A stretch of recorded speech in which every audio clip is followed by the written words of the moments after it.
아침 하나님께서 저희에게 주시는 말씀은 두 군데입니다. 누가복음 17장 7절에서 10절, 요한복음 12장 1절에서 3절 말씀입니다. 먼저 누가복음 17장 7절에서 10절까지의 말씀 먼저 보도록 하겠습니다. 누가복음 17장 7절에서 10절까지의 말씀. 찾으셨으면 앞에 자막을 보셔도 되겠습니다. 제가 읽겠습니다. 너희 중 누구에게 밭을 갈거나 양을 치거나 하는 종이 있어 밭에서 돌아오면 그더러 곧 와 앉아서 먹으라 말할 자가 있느냐? 도리어 그더러 내 먹을 것을 준비하고 띠를 띠고 내가 먹고 마시는 동안에 수종 들고 너는 그 후에 먹고 마시라 하지 않겠느냐? 명한 대로 하였다고 종에게 감사하겠느냐? 이와 같이 너희도 명령받은 것을 다 행한 후에 이르기를 우리는 무익한 종이라 우리가 하여야 할 일을 한 것뿐이라 할지니라. 아멘. 또 다른 것 한 것 찾아봅니다. 요한복음 12장 1절부터 3절까지의 말씀입니다. 자, 제가 읽겠습니다. 자막 보셔도 되겠습니다. 6월절 엿새 전에 예수께서 베다니에 이르시니 이곳은 예수께서 죽은 자 가운데서 살리신 나사로가 있는 곳이라. 거기서 예수를 위하여 잔치할새 마르다는 일을 하고 나사로는 예수와 함께 앉은 자 중에 있더라. 마리아는 지극히 비싼 향유 곧 순전한 나드 한 근을 가져다가 예수의 발에 붓고 자기 머리털로 그의 발을 닦으니 향유 냄새가 집에 가득하더라. 아멘. 우리 하나님께 영광의 박수 올려드리겠습니다. 아멘. 오늘도 복된 예배와 은혜의 일들이 우리의 심령 가운데 있길 주님의 이름으로 축원합니다. 잠깐 기도할까요? 하나님, 듣는 귀가 되기 원합니다. 또 깨닫는 심령 되기 원합니다. 성령님 함께하여 주시옵소서. 감사드리며 예수님의 이름으로 기도드립니다. 아멘. 오늘 설교는 짜장면 이야기로부터 좀 시작하려고 합니다. 여러분 아침 일찍이어서 좀 그런가요? 짜장면 좋아하시죠? 네, 짬뽕 드실래요? 짜장면 드실래요? 네, 우리 한국 사람들은 정말 짜장면을 좋아하는 민족입니다. 우리가 얼마나 짜장면을 좋아하냐면요, 한국 사람이 하루에 600만 그릇을 먹는답니다. 짜장면만 하루에 600만 그릇. 이게 이제 우리 한국 사람이 지금 한 5,200만 명 되니까 한국 사람 10명 중에 한두 사람은 하루에 한 끼는 짜장면 먹는다고 보시면 돼요. 네, 짜장면은. 그러니까 짜장면은 가히 한국인의 소울푸드입니다. 소울푸드, 영혼의 음식. 근데 무슨 이유로 이 짜장면이 한국인의 소울푸드라고 말할 수 있을까요? 여러분, 이 소울푸드라는 단어의 의미는요, 이 음식에 행복한 추억과 삶의 애환이 담겨 있어서 먹는 자의 영혼이 흔들릴 정도로 인상적인 음식이라는 거거든요. 제가 요 근래 넷플릭스에서요, 짜장면 랩소디라는 다큐멘터리를 봤거든요.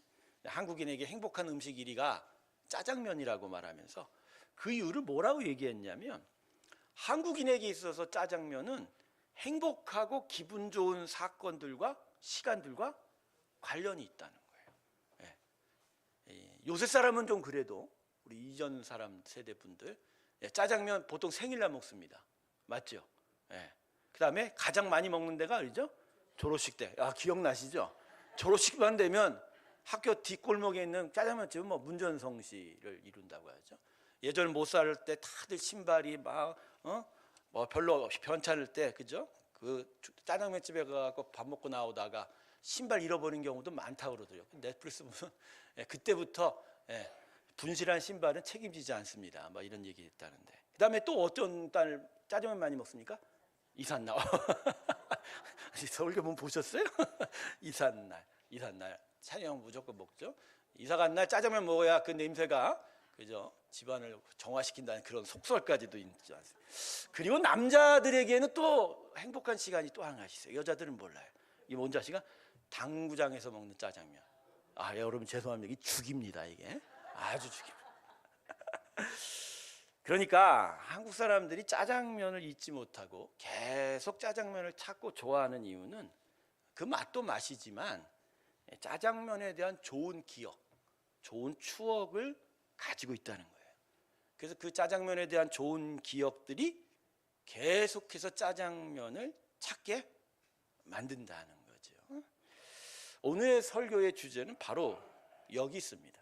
짜장면이 아니라 우리의 신앙의 삶에 있어서 좋은 추억에 관한 겁니다. 좋은 추억들, 좋은 기억들이 우리로 하여금 계속 신앙생활을 할 수 있게 만든다는 거예요. 좋은 추억과 기억이 계속 하나님을 의지하게 하고 믿음의 삶을 살아갈 수 있는 일종의 근원적인 동력이 된다라는 거죠.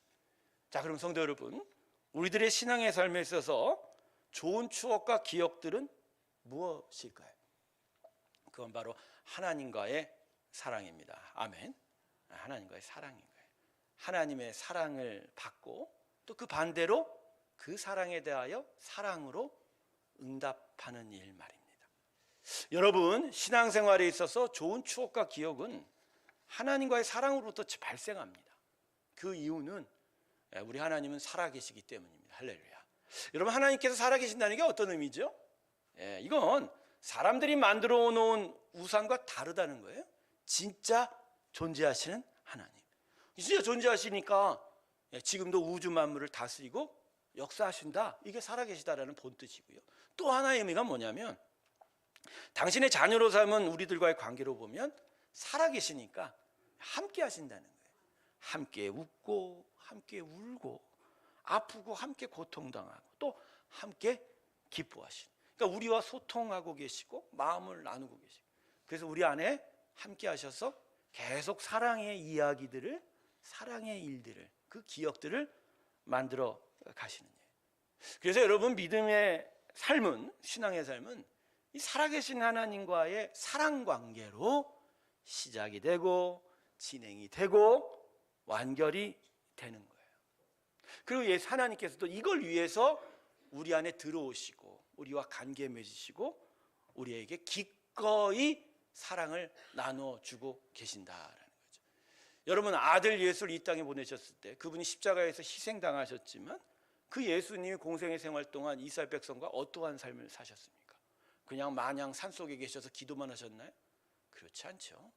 죄인들과 함께 식탁에서 교제하셨던 예수님, 그 아픈 자들의 눈물을 닦아줬던 예수님, 그들을 고쳐주었던 예수님, 심지어 제자들의 발까지도 닦아주셨던 그 사랑의 추억들을 만들어 가신 바로 하나님이다. 성도 여러분, 하나님께서는 우리들의 지식에만 계시는 분이 아니에요. 하나님에 대한 지식은요, 하나님을 설명하는 설명서일 뿐이에요. 하나님에 대한 지식만으로는 결코 믿음과 신앙의 삶이 성립할 수 없습니다. 우리의 믿음의 삶은 무엇보다 그분과의 사랑으로 시작되는 사랑 이야기, 사랑의 추억과 기억이 있어야 된다. 근데 만일 지식으로만 좀 하고 있다면 잘못 가르쳤거나 잘못 배웠거나 정말 안타깝게도 다른 우상숭배와 같은 차원의 일이 진행되고 있다는 것을 꼭 기억해 주시기를 바랍니다. 자, 그러면 좀 더 구체적으로 신앙생활에서의 좋은 추억과 기억은 구체적으로 무엇일까? 두 가지를 좀 오늘 여러분과 말씀을 나눠보고자 합니다. 첫 번째는 먼저 하나님께 사랑받은 일, 사랑받은 일, 그 사랑을 그래서 느끼고 경험하고 누렸던 일. 그저 사랑을 받았을 때 그 받은 것들이 내 안에서 만들어낸 추억들이 있어요. 오늘 두 번째 본문과도 연관이 되어 있는 일인데, 가령 나사로의 경우를 좀 봅시다. 이미 죽었던 나사로였죠. 그의 죽은 몸은 이미 세마포로 감싸인 채 무덤에 들어갔어요. 하루가 지났어요. 근데 예수님께서 나사로를 사랑하셨어요. 그 전에도 교제하셨거든요. 그래서 찾아오셨죠. 늦게 오시긴 했지만 의미가 있었죠. 그리고 결국 그를 무덤 앞에서 살려내셨습니다. 나사로야, 나오라. 이로 인해서 나사로 살았습니다. 그죠? 다시 생명을 얻었어요. 여러분, 이게 나사로에게 얼마나 귀한 일이 됐을까요? 특별히 너무나도 행복하고 선한 기억이 생긴 거예요. 그 이후에 나사로의 인생에 이보다 더 행복한 추억이 있을까요? 무덤에서 다시 살아나는데 말입니다.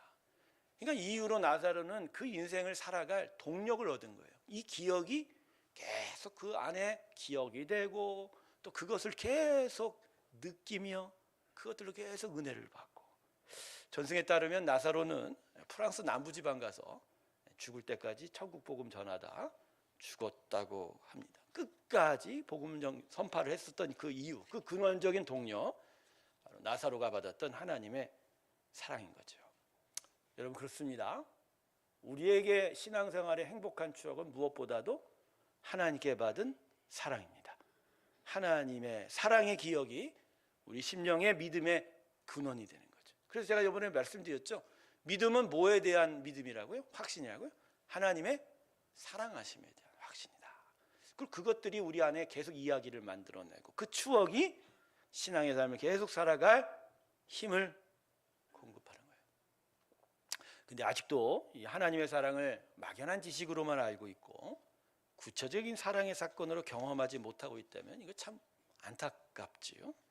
모태로부터 신앙생활 시작한 분들이 대부분 이런 경우인 것 같아요. 그리고 하나님의 자녀로서 부르심을 받았는데 여전히 십자가의 구원의 은혜를 분명하게 인식하고 있지 못하는 분들에게도 이런 일들이 나타납니다. 이런 분들은 대부분 하나님과의 관계, 그 사랑, 그 이야기, 그 추억, 그 기억이 아닌 어떤 교회 문화, 그죠? 교회의 전통들, 율법과 규칙들로 신앙생활하는 경우가 참 많아요. 여러분, 이렇게 되면요 오래 못 버팁니다. 끝까지 가도 어떻게 되죠? 꼬꾸라지기 일쑤예요. 여러분, 하나님과의 사랑 이야기만이 우리를 끝까지 버티게 합니다. 할렐루야. 여러분, 만약 혹시 이런 일들이 있다면 신앙생활의 기초와 시작점을 이제 바꾸셔야 돼요. 바꾸셔야 돼요. 하나님에 대한 지식이 아닌 하나님과의 사랑으로 신앙의 기초가 바뀌어야 되고, 이게 율법이 주고받기식이잖아요. 그런 것이 아닌 하나님의 관계로 신앙의 시작점이 바뀌어야 한다. 자, 두 번째를 이야기합니다. 이게 사실 오늘 제가 여러분과 더 중점적으로 나누고 싶은 부분인데, 하나님의 사랑을 받는 것에 대하여 이제는 하나님을 사랑하고 헌신하는 기억과 추억이 우리에게 구체적으로 믿음의 삶을 살아갈 동력이 된다라는 거죠. 여러분, 하나님의 사랑은 신령한 것입니다. 땅의 것이 아니라 하늘의 것이라 우리 안에 하나님에 대한 사랑의 고백을 일으키게 만듭니다. 그리고 그 사랑의 고백대로 하나님에게 헌신하는 일이 나타나게 되는 거예요. 그래서 하나님의 사랑이 우리에게 주는 것도 있지만 우리에게 하나님께 헌신하는 것들을 일으키면서 그 헌신한 일들을 통해서 계속 신앙생활할 수 있는 힘을 제공하게 되는 거죠. 자, 오늘 두 번째 본문이 나사로의 누이인 마리아의 헌신의 사건을 기록하고 있죠. 아주 값비싼 향유였습니다. 예전에 이스라엘 사람들은 이 향유를 재테크로 샀던 사람들이에요. 오랫동안 묵은 향유는 더 많은 값을 받고 팔 수가 있었던 거예요. 아마도 나사로의 집, 이 마르다와 마리아의 집에 향유가 있었나 봐요. 계속 보관하면서 뭔가 큰 이윤을 남기고자 했는데 이 마리아가 이것을 갖고 나와서 옥합을 깨트리고 예수님의 발 앞에 이 향유를 다 쏟아낸 거예요. 이 비싼 걸 말입니다. 그리고 더 놀라운 일이 나타났죠. 자신의 머리카락으로 예수님의 발을 종이나 할 수 있는 일을 이렇게 하면서 예수님을 향하여 자신의 마음과 인생을 드리던 그 마리아의 일이 오늘 본문에 기록이 되어 있는 거예요. 나사로를, 오빠를 살려준 그 예수님, 함께하면서 하늘나라를 이야기하면서 하나님의 사랑을 알려주고 느끼게 했던 그 하나님, 예수님에 대해서 마리아는 지금 헌신하고 있는 거예요. 예수님께 드리고 있는 거죠. 근데 여러분, 이 헌신을 보여준 마리아가 이 일 후에 어떻게 되었죠? 모든 제자들은 뿔뿔이 다 흩어졌지만 예수님이 달리는 십자가 앞에도 끝까지 남아 있었고, 부활하신 무덤 앞에도 그는 서 있었습니다. 그러니까 예수님을 향한 자신의 헌신의 기억과 추억이 그녀로 하여금 계속해서 예수님을 따라갈 수 있도록 하신 거라는 거죠. 우리가 오해하는 게 뭐냐면 하나님으로부터 받은 사랑에 대한 추억과 기억만이 나로 하여금 신앙생활을 계속할 수 있게 한다는 거예요. 즉, 받은 게 중요하다라고 생각을 하게 되죠. 대신에 하나님께 드린 헌신과 봉사는 그렇게 생각하지는 않은 것 같아요. 오히려 하나님께 헌신하고 봉사하면 내가 지치게 되고 내가 힘들 수 있다 이런 생각을 하게 되는 거예요. 여러분 아닙니다. 하나님께 드린 헌신과 봉사는 오히려 또 분명하고 또 강하게 또 견고하게 신앙생활을 살아갈 수 있는 근원적인 동력이 된다는 거예요. 참 흥미롭죠? 우리는 보통 받은 걸로 기억을 하지만이, 그죠? 내가 남한테 준 거 그렇게 그게 나를 힘껏 살아가게 만든다 생각 안 하거든요. 근데 그렇지 않아요. 하나님께 대해서는 드린 것이 훨씬 더 큰 힘으로 다가오겠습니다. 왜냐하면요, 여기 안에는 하나님의 사랑이 있는 거예요. 하나님의 사랑이 내 안에 들어와 나로 하여금 움직이게 만들고, 하나님께 대한 헌신과 봉사를 한 것이 바로 하나님의 사랑의 작동이기 때문입니다. 성도 여러분, 우리들의 헌신과 봉사는 그 자체로 역사하는 신령한 능력이 있습니다. 할렐루야. 신령한 능력이 그 안에 담겨져 있는, 헌신하고 봉사하는 가운데 하나님의 권능의 역사가 헌신하는 자의 마음과 봉사하는 자의 심령에 또 믿음과 은혜의 감동으로 일으키는 것이 있다라는 거죠. 제 얘기를 좀 잠깐 하려고 그래요. 제가요 원래 97년도에 신학교를 갈 예정이었어요. 96년에 하나님의 부르심을 받고 은혜를 받아서 97년에 제가 학교를 가고자 했던 게 수원에 있는 합동신학교였습니다. 네, 합동신학교는 유서학이 있고 참 유명한 신학대학이었죠. 근데 몸이 너무 아파서 갈 수도 없을 뿐만 아니라 교회가 장학금을 주려고 했었는데 못 줬어요. 네, 상황상. 그래서 제가 입학을 1년 더 연기했죠. 근데 그 다음에 98년이 한국에 가장 큰 사건이 터지지 않았습니까? IMF 구제금융 위기가 터지게 되고, 교회에서 뭐 저한테 어떤 신경도 쓸 수 없고 어려운 상황이었죠. 그죠? 그래서 저는 결국 방배동에 있는 백석신학교에 입학하게 됐어요. 지금이야 워낙 유명한 대학교였지만 당시는 잘 알려지지 않은 채 군소신학교에서 갓 벗어난 그런 상황이었던 것 같아요. 그러니까 신학교에 입학할 때부터 제 마음이 좀 어떻겠습니까? 불편하고 어려운 마음 상태였어요. 그런데 저에게 하나님의 권능의 역사가 나타났습니다. 신학교가 방배역 바로 뒤편에 있어요. 근데 언덕이잖아요. 저는 그 밑에 방배 4동에 살아서 이 밑에부터 거기까지 올라가는 길이 올라가고 내려오면서 눈물을 많이 흘렸어요. 처음에. 근데요, 제가 처음 흘린 눈물은요, 감사의 눈물이 아니라 힘들어서, 불편해서, 아휴 이걸 어떻게 하나, 이걸 어떻게 내가 감당할 수 있을까.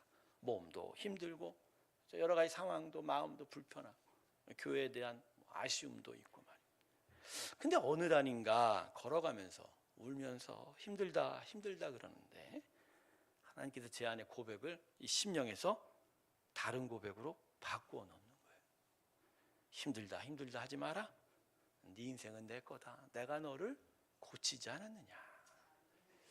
그러면서 제 고백이 바뀌었어요. 하나님께 헌신의 고백으로 바뀌더라고요. 하나님의 권능의 역사죠. 하나님, 이왕 이렇게 된 거 드립니다. 내 인생 드립니다.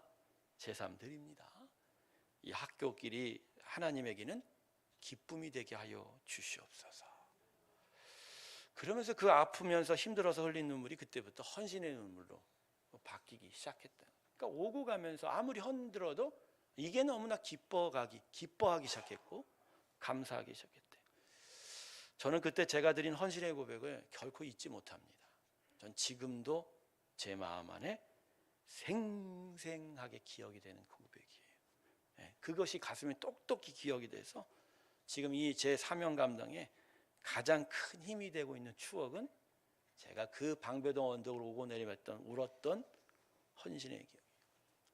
극심한 비난과 조롱 때문에 흔들릴 만큼, 영혼이 흔들릴 만큼 힘들었던, 사실 자살 충동도 느꼈던 서북교회 사태 때 제가 버틸 수 있었던 것은 하나님의 크신 은혜도 있었지만 그 안에 하나님이 이미 저와 함께 만들어 놓은 이 헌신의 고백, 이 하나님께 드렸던 이 헌신의 고백, 이 기억이, 그 행복한 고백이 제 안에서 작동되고 있는 거예요. 저는요, 지금도 성도들을 위해, 교회를 위해서 하나님께 헌신할 때 말입니다, 이 고백의 힘이 계속 작동되는 걸 느껴요. 작동되는 거예요. 무언가를 드리는 게 나의 것을 빼앗기는 것 같고, 그죠? 손해 보는 것 같은데 아니에요. 이 헌신의 고백이 작동되니까 손해 보는 게 아니에요. 오히려 기쁜 거예요. 기쁜 거예요. 저는요 일을 많이 한 목회자입니다. 어딜 가나 일에 쌓인 목회자예요. 주일 아침에 퇴근하는 목회자 봤습니까? 저는 그렇게 살았어요. 그만큼 일을 많이. 근데 그 일을 많이 한다라는 게 저한테 아픈 게 아니에요. 불편한 게 아니에요. 내가 그래도 이거를 할 수 있는 게 감사한 겁니다. 집 한 구석에서 폐인처럼 살았던 인생이 다시 살아나서 하나님께 이렇게 드릴 수 있었다는 게 전혀 아깝지 않은 거예요. 여러분, 하나님과 교회에 대한 우리의 헌신의 추억과 기억은 그 자체로 우리에게 행복한 추억과 기억으로 작동하는 거예요. 그리고 그 행복한 기억과 추억이 더더욱 하나님께 가까이 갈 수 있게 하게 하고 믿음의 삶을 온전하게 이룰 수 있는 힘이 된다. 할렐루야. 지난 운영의 시간에 감동적인 포인트가 하나가 있었는 게, 우리 오천재 건축부장님이 공간위원회 보고를 하던 중에 맨 마지막 영상 많은 것들을 봤다가 한 100년이 넘은 경북 봉화에 있는 한 교회, 봉황교회라는 교회의 어떤 기념 영상을 마지막으로 보았어요. 근데 유독 그날 운영위원들이 다른 영상보다 이 영상에 많은 감동을 얻었던 것 같아요.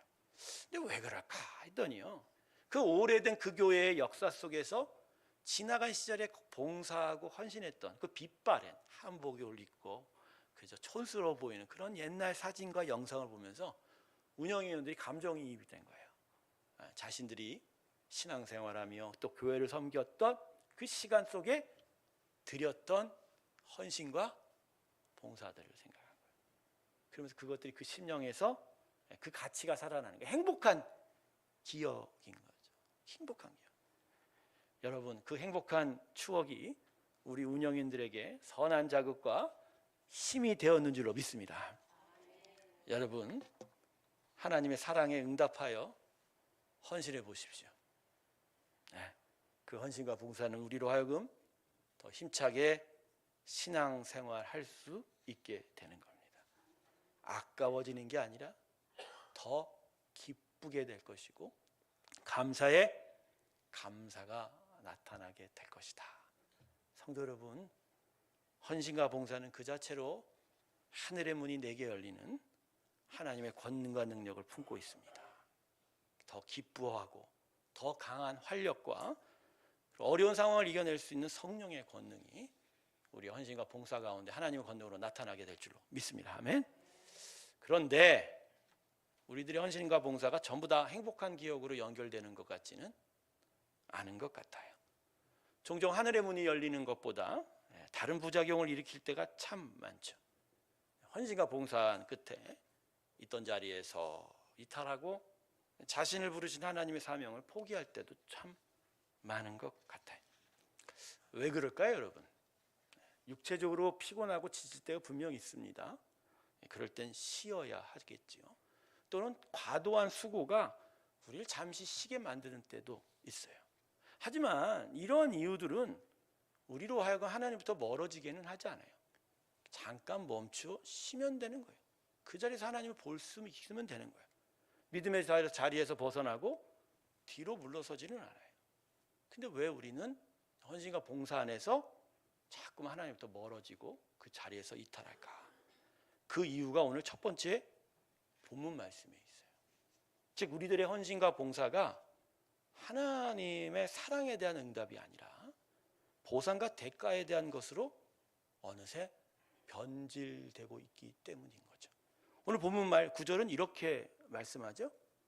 뭐라고 얘기합니까? 본문 9절에 명한 대로 하였다고 종에게 감사하겠네요. 그러니까 주인에 대한 종의 자세는 무언가 바꾸려 하는 게 아니라 마땅히라는 단어인 거예요. 마땅히 할 일을 했다. 그 주인도 종이 맡은 바 일을 완수한 것을 당연하게 여긴다는 거예요. 이 말씀은 예수님께서 제자들에게 여러 교훈을 이야기하던 중 하나님 나라의 성격에 대해서 이야기한 거죠. 하나님 나라는 이렇게 이루어지게 된다는 거죠. 그리고 그 안에서 이 제자들이 자신이 이제 십자가와 부활하시고 승천하신 이후에 천국복음을 계속 세상에 전파해야 할 때, 또 교회를 세워갈 때 어떻게 헌신해야 되는지를 미리 알려주신 거죠. 즉 마땅히 해야 할 일을 하는 자세로 너희가 너희의 사명을 감당해야 한다는 거죠. 그래서 예수님께서 결론적으로 제자들에게 10절에서 이렇게 말씀합니다. 자, 우리 본문 10절 자막으로 한번 볼까요? 우리 한번 이 말씀을 같이 한번 읽어봅니다. 같이 본문 10절 같이 읽습니다. 시작.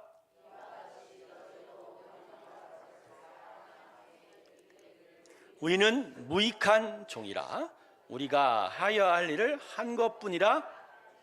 아멘. 무익한 종이라. 여러분, 이게 유익이 없다 그런 얘기가 아니고 아무 쓸데없고 가치 없다라는 그런 의미가 아니라 하나님께 드렸던, 교회에 드렸던 섬김과 수고는 그 자체로 하나님에 대한 우리의 감사지 하나님께 무엇을 기대하고 보상받는 건 아니란 거예요. 여러분, 이건 하나님과 우리들의 하나님과의 관계에 대한 이야기예요. 여러분, 하나님은 우리에게 구원을 베푸신 왕이시요 주인이시고 우리는 그분의 구원을 받은 백성이자 종입니다. 즉 구원의 은혜를 받은 우리가 하나님께 영원한 빚을 지고 있는 거지 하나님이 우리에게 빚지고 있는 건 아닌 거예요. 그래서요, 우리가 아무리 하나님을 위해서 최선의 섬김과 수고를 다해도 하나님이 우리에게 어떤 보상을 하거나 감사를 하거나 우리를 인정해 줄 건 아닌 거예요. 우리는 그냥 무익한 종일 뿐이에요.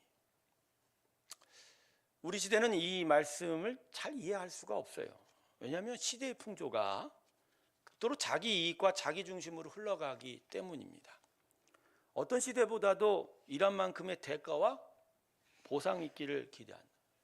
제가 이번 설날 연휴에 제 조카하고 좀 시간을 들여서 얘기를 좀 했어요. 요새 MZ세대라고 하는 젊은 애들이, 젊은 청년들이 과연 어떠한 삶의 자세로 또 세상을 보고 있을까. 근데 제 결론은 그래요.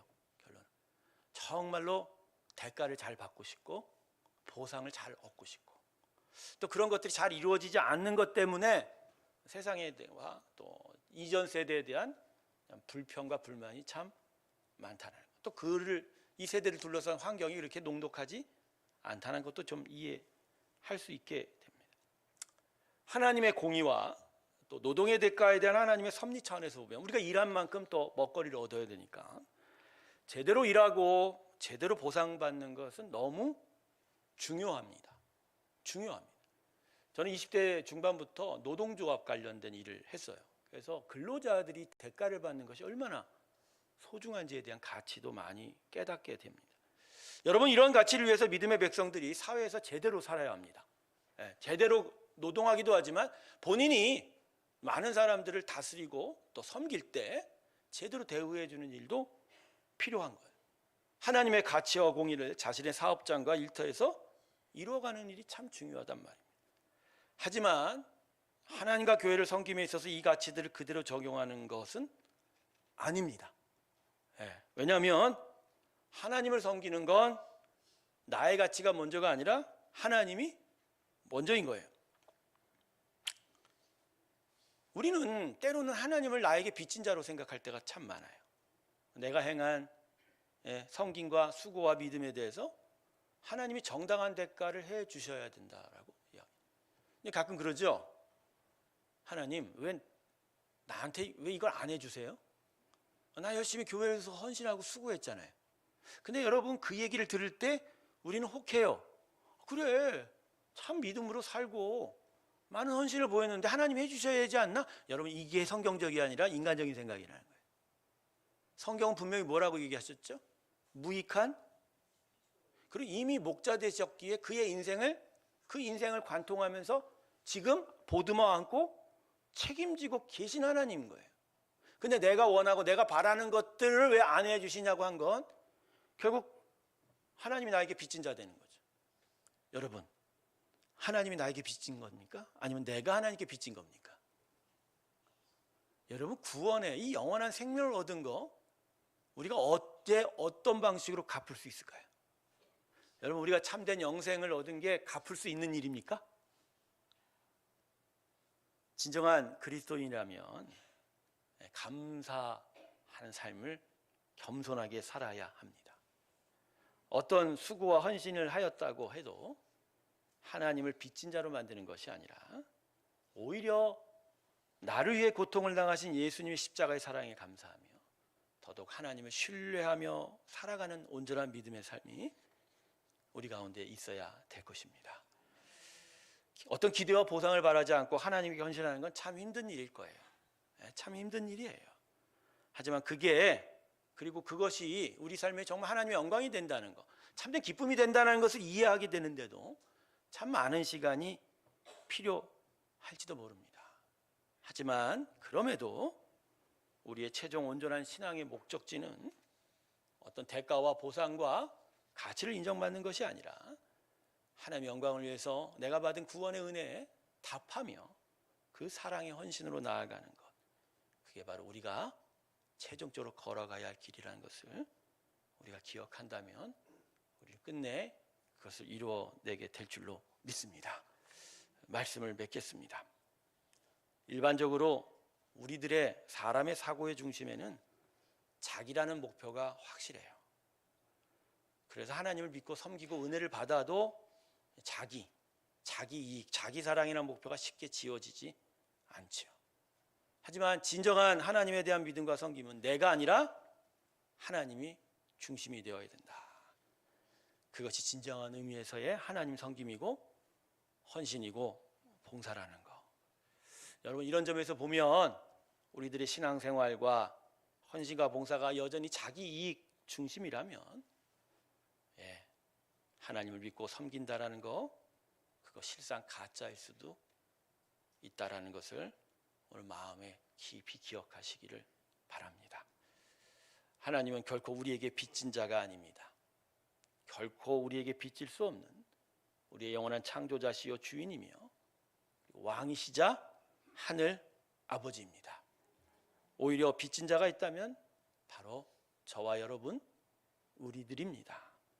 십자가의 고귀하고 놀라운 은혜로 흉악한 죄에서 구원을 받은, 그래도 갚으려고 해도 갚을 길이 없는 그분의 은혜를 받은 자들이 바로 하나님께 영원한 빚진 자, 바로 우리들이라는 걸 기억하시면서 그분의 사랑을 받은 추억과 함께 그분의 사랑에 응답하며 그분께 헌신하는 또한 사랑의 이야기, 그 추억도 만들어 가시면서 끝날에 하나님께 섰을 때, 하나님, 저는 무익한 종입니다. 단지 제가 할 일을 했을 뿐이다 라고 겸손하게 주 앞에 고백하는 우리 모두가 되시길 주님의 이름으로 축원합니다. 기도하겠습니다. 행복한 추억과 기억을 위해서 예수님께서는 십자가에 오르셨고 하나님께서는 오늘도 우리와 함께 하시며 우리의 아픔과 우리의 기쁨과 우리의 슬픔과 우리의 고통 가운데 함께 하십니다. 어루만지시고 또 일으켜 주시고 보듬어 안아 주셨던 그 하나님과의 사랑의 추억과 기억이 오늘 우리로 하여금 하나님께 헌신하게 하고 또 그 행복한 추억이 오늘도 끝까지 하나님께로 달려나갈 근원적인 힘이 되고 있습니다. 하나님, 세상에서 살던 것처럼 나의 이익과 보상이 아닌 하나님과의 그 사랑에 감사하는 마음으로, 갚을 수 없는 그 은혜를 끝까지 감사하는 마음으로 이 믿음의 길 살아가게 하여 주시옵소서. 그래서 그 행복한 기억이 나를 지키고 나를 이끌어가는 헌신의 인생들, 그 능력의 삶이 되게 하여 주시옵소서.